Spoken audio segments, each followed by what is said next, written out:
আসসালামু আলাইকুম রহমতুল্লাহি ওয়ালাইকুম সালাম আজকে আমরা বিনিনিহারার হজরত সিলাস শাহ সম্বন্ধে শুনবো। উনি হজরত সিলাস শাহ যখন জিন্দা ছিলেন, উনি হজরত সিলাস শাহকে কি আপনি দেখেছেন? দেখছি তো হজরত সিলাস জানাজা শাহকে পড়ছি হজরত সিলাস শাহকে দেখেছেন এবং কি হজরত সিলাস শাহ জানাজায় অংশগ্রহণ করেছিলেন। উনি মা যখন মাজার যেখানে আছে জি মাজার প্রতি মাসে বিল তো জি বিলে জানাজা হয়েছিল হজরত সিলাস শাহ।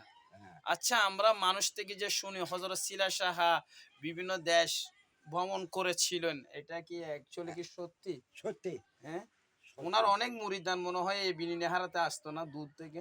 হ্যাঁ, সুন্দর থেকে হাতিয়া থেকে বরিশাল থেকে আসতো। এই দেশে আসতো। ওরা আইসা কয়দিন থেকে আবার চলে যেত মনে হয় না? হ্যাঁ সরেছিল উনি একজন বড় বুজুর্গান ছিলেন হজরত বুজুর্গ। সিলাস শাহ বিনিহারার জবিনে, এমনকি বিভিন্ন দেশে গিয়ে দিন ইসলামের কথা বলতেন, আল্লাহ রসুলের কথা বলতেন। হজরত সিলাস শাহ নানা বাড়ি কোথায় আপনি জানেন? ধান দেখতাম, হ্যাঁ, জানবো না ও আচ্ছা, যা হোক, একজন ওলিয়া সেই সম্বন্ধে জন্য আমার জানার আমরা ছোট ছিলাম তো 12-13 বছর বয়স হয়েছিল। ও আচ্ছা, যা হোক, আমরা আউলিয়াদের সম্বন্ধে জানবো, তারা কি করেছিল, তারা কিভাবে চলতো। সিলাস শাহ 5 ওয়াক্ত নামাজ পড়তো।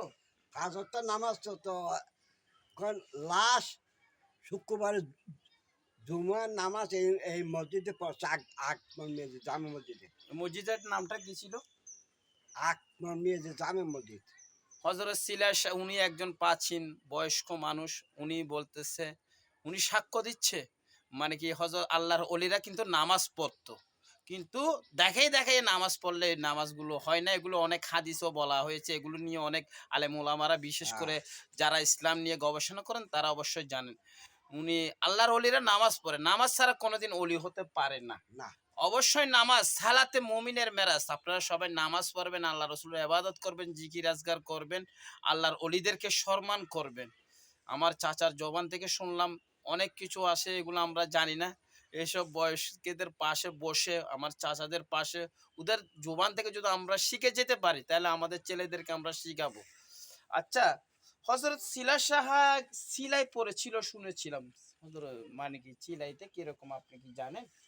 হজরত সিলা সাহা আমরা শুনছি মৌলবি থেকে শুনছি এই যে শিকল হাত খুলে ব্যবহার করে আছে না, জি জি এই খুলে ব্যবহার করার মুরব্বীরা যারা আছে এরা বলছে এইখানে ছিল ছিলে পড়ছিল সিলা পড়েছিল মানে মাটির নিচে।